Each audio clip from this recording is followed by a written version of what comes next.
Mission യുറേനിയവുമായി ഇറങ്ങിയിരിക്കുകയാണ് Donald Trump. ഇറാന്റെ മണ്ണിൽ നിന്ന് 1000 പൗണ്ട് യുറേനിയം പിടിച്ചെടുക്കുമെന്നും അതിനായി സൈനിക നീക്കം നടത്തുമെന്നും അമേരിക്കൻ പ്രസിഡന്റ് പ്രഖ്യാപിച്ചിരിക്കുകയാണ്. ഏറ്റവും അപകടം നിറഞ്ഞ ദൗത്യമായി ഇതിനെ വിശേഷിപ്പിക്കുന്നുണ്ട്. ഇറാന്റെ എണ്ണശേഖരങ്ങൾ പിടിച്ചെടുക്കാനും ഇറാനെ സ്വതന്ത്ര ഭരണകൂടത്തിൽ നിന്ന് മോചിപ്പിക്കുവാനും കഴിഞ്ഞ ഒരു മാസമായി അമേരിക്ക സൈനിക നീക്കങ്ങൾ നടത്തുന്നുണ്ടെങ്കിലും ഫലം കാണുന്നില്ല. ഇതിന് പിന്നാലെയാണ് മറ്റൊരു മിഷൻ കൂടി ട്രംപ് പ്രഖ്യാപിച്ചിരിക്കുന്നത്. അമേരിക്കൻ ഉദ്യോഗസ്ഥർ വെളിപ്പെടുത്തിയ ഇക്കാര്യം വാൾ സ്ട്രീറ്റ് ജേണലാണ് റിപ്പോർട്ട് ചെയ്തിരിക്കുന്നത്. ഈ ഉദ്യമം വിജയിച്ചാൽ ഇറാന്റെ ആണവായുധ മോഹങ്ങൾക്ക് എന്തെന്നേക്കുമായി അന്ത്യം കുറിക്കാൻ കഴിയുമെന്നാണ് ട്രംപിന്റെ കണക്കുകൂട്ടൽ. എന്നാൽ അമേരിക്കൻ സൈനികർ ദിവസങ്ങളോളം ഇറാന്റെ മണ്ണിൽ തങ്ങേണ്ടി വരുന്ന ഈ ദൗത്യം വലിയ സുരക്ഷാ ഭീഷണിയാണ് ഉയർത്തുന്നത്. അപ്രാപ്യമായ മിഷൻ എന്നാണ് പ്രതിരോധ മന്ത്രാലയം ഇതിനെക്കുറിച്ച് മുന്നറിയിപ്പ് നൽകുന്നത്. അതേസമയം ദൗത്യം നടപ്പിലാക്കുന്ന കാര്യത്തിൽ ട്രംപ് ഇതുവരെ അന്തിമ തീരുമാനമെടുത്തിട്ടില്ല എന്നും പറയുന്നുണ്ട്. സൈനികരുടെ സുരക്ഷയെക്കുറിച്ച് അദ്ദേഹം ആശങ്കാകുലനാണെങ്കിലും ഇറാനെ ആണവമുക്തമാക്കുക എന്ന തന്റെ പ്രധാന ലക്ഷ്യം പൂർത്തീകരിക്കാൻ ഈ നീക്കം അനിവാര്യമാണെന്ന് ട്രംപ് വിശ്വസിക്കുന്നുണ്ട്. യുദ്ധം അവസാനിപ്പിക്കുന്നതിനുള്ള നിർബന്ധത്തിനായി യുറേനിയം കൈമാറാൻ ഇറാനുമേൽ സമ്മർദ്ദം ചെലുത്താൻ അദ്ദേഹം ഉപദേശകർക്ക് നിർദ്ദേശം നൽകിയിട്ടുണ്ട്.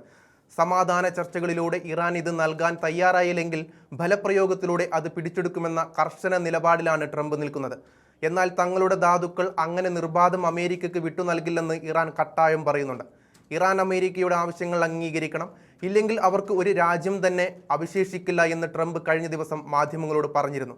ഇറാന്റെ കൈവശമുള്ള യുറേനിയത്തെ ന്യൂക്ലിയർ ഡസ്റ്റ് എന്ന് വിശേഷിപ്പിച്ച അദ്ദേഹം അത് തങ്ങൾക്ക് വിട്ടുതരണമെന്ന് ആവശ്യപ്പെടുന്നുണ്ട്. ISFA കണക്കുകൾ പ്രകാരം ഇറാന്റെ പക്കൽ 400 കിലോയോളം അതീവ സമ്പുഷ്ട യുറേനിയവും 200 കിലോയോളം ഫിസൈൽ മെറ്റീരിയലുമാണ്.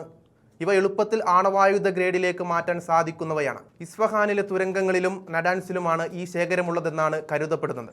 ഈ ദൗത്യം അങ്ങേയറ്റം വെല്ലുവിളി നിറഞ്ഞതാണെന്ന് സൈനിക വിദഗ്ധർ മുന്നറിയിപ്പ് നൽകുന്നു. ഇറാന്റെ മിസൈലുകളെയും ഡ്രോണുകളെയും അതിജീവിച്ച് US സൈനികർ ഇറാനിൽ ഇറങ്ങേണ്ടി വരും. അവിടെ ഖനന ഉപകരണങ്ങൾ ഉപയോഗിച്ച് അവശിഷ്ടങ്ങൾക്കിടയിൽ നിന്ന് യുറേനിയം കണ്ടെത്തണം. റേഡിയോ ആക്റ്റീവ് പദാർത്ഥങ്ങൾ കൈകാര്യം ചെയ്യാൻ പ്രത്യേക പരിശീലനം ലഭിച്ച എലൈറ്റ് സ്പെഷ്യൽ ഓപ്പറേഷൻ ടീം തന്നെ ഇതിന് വരേണ്ടി വരും. ഈ പദാർത്ഥങ്ങൾ സുരക്ഷിതമായി മാറ്റാൻ പ്രത്യേക സിലിണ്ടറുകളും ട്രക്കുകളും ആവശ്യമാണ്. ഒരു വിമാനത്താവളം സജ്ജീകരിച്ച് ഉപകരണങ്ങൾ എത്തിക്കാനും യുറേനിയം പുറത്തെടുക്കാനും കുറഞ്ഞത് ഒരാഴ്ചയെങ്കിലും വേണ്ടിവരുമെന്നാണ് മുൻ സൈനിക മേധാവികളുടെ വിലയിരുത്തൽ. നിലവിൽ പാകിസ്ഥാൻ, തുർക്കി, ഈജിപ്ത് എന്നീ രാജ്യങ്ങൾ വഴി ചർച്ചകൾ നടക്കുന്നുണ്ടെങ്കിലും നേരിട്ടുള്ള ചർച്ചകൾ തുടങ്ങിയിട്ടില്ല. ഏപ്രിൽ പകുതിയോടെ യുദ്ധം അവസാനിപ്പിക്കാനാണ് ട്രംപ് ആഗ്രഹിക്കുന്നത്. എന്നാൽ ഇത്തരമൊരു സൈനിക നീക്കം യുദ്ധം നീണ്ടുപോകാൻ കാരണമായേക്കും.